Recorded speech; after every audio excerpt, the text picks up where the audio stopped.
రాజకీయ నాయకులు వాళ్ళు చేసే అరాచకాలను మీడియా ప్రసారం చేయొద్దని వాళ్ళు అనుకుంటున్నారు, కుట్ర పడుతున్నారు. దానికోసం సోషల్ మీడియాను టెర్రరైజ్ చేస్తున్నారు. ఆ టెర్రరైజేషన్ ప్రక్రియలో భాగమే కేవీఆర్ ఛానల్ మీద దాడి, కేవీఆర్ టీవీ మీద దాడి, వెంకటరామరెడ్డిని అరెస్ట్ చేయడం, తీసుకుని పోవడం. అది దానికి అందరు కుమ్మక్కైనని తెలిసిపోతూనే ఉంది. ఎందుకంటే అరెస్ట్ చేస్తే నోటీస్ ఇవ్వాలి, నోటీస్ లేదు, ఎఫ్ఐఆర్ లేదు. ఆయన చెప్పింది ఏముంది? దేవునితోటి ఒక మనిషిని పోల్చొద్దు, ముఖ్యమంత్రిని పోల్చొద్దు అన్నాడు. ముఖ్యమంత్రి అనేక దొంగ పనులు చేస్తారు కదా. దేవుడు తెలంగాణ పరిశ్రమ మూసేసిండా? తెలంగాణ పరిశ్రమ చంద్రబాబు మూసేసింది కదా. శివుని ఎందుకు నిందించాలి మనం? శివుడు ముందు ఆల్విని ఎవరు మూసిండు? చంద్రబాబు నాయుడే కదా.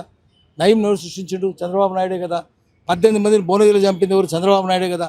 ఆల్విన్ ఐడియల్, ఐడిపిఎల్, ప్లాగాట్ రూల్స్, రిపబ్లిక్ ఫోర్, డిపిఆర్ ఇవన్నీ అడ్డికి పావుసారు అమ్ముకుని చంద్రబాబు నాయుడే కదా. అంటే నువ్వు శివునితో పోలిస్తే శివుడు అమ్ముకున్నట్టు, అది తప్పు కదా. శివునితో ఎట్లా పోలుస్తావు? ఆ నయం శివుడు సృష్టించడా? చంద్రబాబే కదా. ఒక మనిషిని దేవునితో సృష్టించడం తప్పది.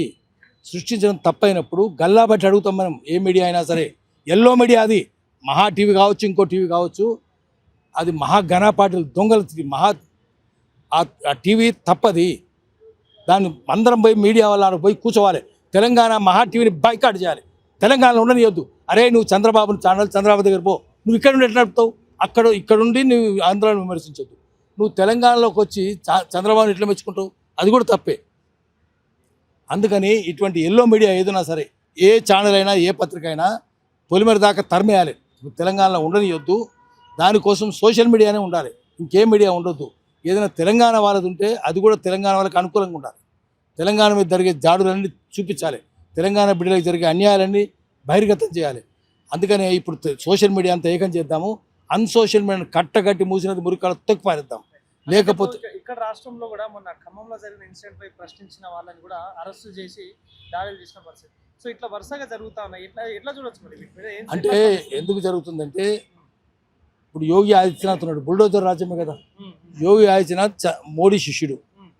ఆ మోడీ శిష్యుడు చంద్రబాబు నాయుడు, చంద్రబాబు నాయుడు శిష్యుడు రేవంత్ రెడ్డి. కాబట్టి యోగి ఆదిత్యనాథ్ సంస్కృతి ఇక్కడ ఉంటుంది. కాబట్టి అక్కడ బుల్డోజరు, ఇక్కడ బుల్డోజరు. ఎవరినంటే బుల్డోజర్ నడుపుతారు.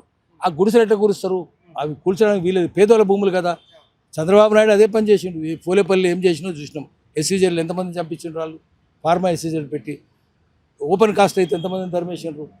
అదే సంస్కృతి ఇప్పుడు కేసీఆర్ కొనసాగించిండు, తర్వాత రేవంత్ రెడ్డి కూడా కొనసాగిస్తుంది, దాన్ని కంటిన్యూ చేస్తున్నారు. అందుకని ఈ ప్రభుత్వమైనా, ఆ ప్రభుత్వమైనా, కేసీఆర్ అయినా, రేవంత్ రెడ్డి అయినా, చంద్రబాబు అయినా, వీళ్ళందరూ చంద్రబాబు కనసన్నలో మెలుగుతున్నారు. చంద్రబాబు ఎందుకంటే వీళ్ళందరికీ కార్పొరేట్ కంపెనీలు ఉన్నాయి, విదేశీ కంపెనీలు ఉన్నాయి, మల్టీనేషనల్ కంపెనీస్ ఉన్నాయి. అమెరికాలో కార్పొరేటోక్రసీ నడుస్తుంది.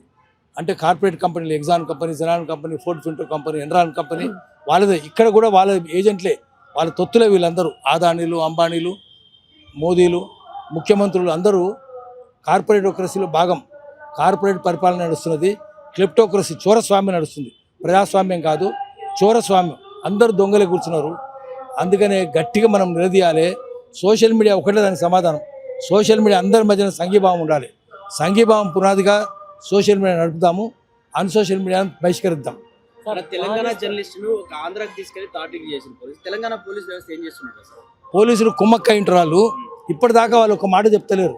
ఎందుకంటే రేవంత్ రెడ్డి చెప్పుంటాడు, మాట్లాడకంటారా మీరని. అట్లా చేయడానికి వీల్లేదు. ఇక్కడ పోలీసులకు చెప్పాలి, మన పోలీసులే రావాలి, వాళ్ళు వీళ్ళు కలిసి రావాలి. అంతే తప్ప వాళ్ళు వచ్చి ఇట్లా చేయడానికి వీల్లేదు. ఏది ఏమైనా చట్టవిరుద్ధమైన పని చేసినారు వాళ్ళు. ఆంధ్ర పోలీసులు చట్టవిరుద్ధమైన పని చేసినారు. మన పోలీసులను కొన్నరా, మేనేజ్ చేసినరా, నోరు మూసినరా, కళ్ళు మూసినరా, అది ప్రశ్నించాలి. అందుకని ఎల్బీ నగర్ పోలీసులను కూడా పోయి అడగాలి.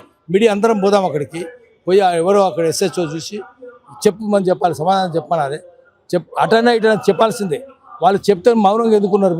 మీరు కూడా పోయినరా, ఎందుకున్నారు అడగాలి. వాళ్ళు రాకపోతే రాలేదని చెప్పాలి. వాళ్ళు మా దగ్గర రాలేదు ఆంధ్ర పోలీసులు, అప్పుడు చట్టపరమైన చర్యలు తీసుకోవాలి. అంటే మహానీస్ పైన దాడి జరిగినప్పుడు కాంగ్రెస్ నాయకులు అందరూ కూడా వరుసగా వెళ్ళి పరామర్శించారు, వారి గురించి మాట్లాడినటువంటి పరిస్థితి. ఈరోజు కేవీఆర్ పై దాడి జరిగినప్పుడు కూడా ఎవరు మాట్లాడకుండా మౌనం వహిస్తున్నటువంటి పరిస్థితి. అంటే వీళ్ళంతా రేవంత్ రెడ్డి, కాంగ్రెస్ వాళ్ళందరూ, నేను చెప్తున్నాను కదా, మోదీ శిష్యుడు చంద్రబాబు, చంద్రబాబు శిష్యుడు రేవంత్ రెడ్డి. కాబట్టి వాళ్ళందరూ పోయి పరామర్శిస్తారు. కానీ ఢిల్లీలో కూర్చున్న వాళ్ళు ఏం చేస్తారు? కాంగ్రెస్ వాళ్ళు. గాంధీమూలలో కూర్చున్న వాళ్ళు ఏం చేస్తున్నారు?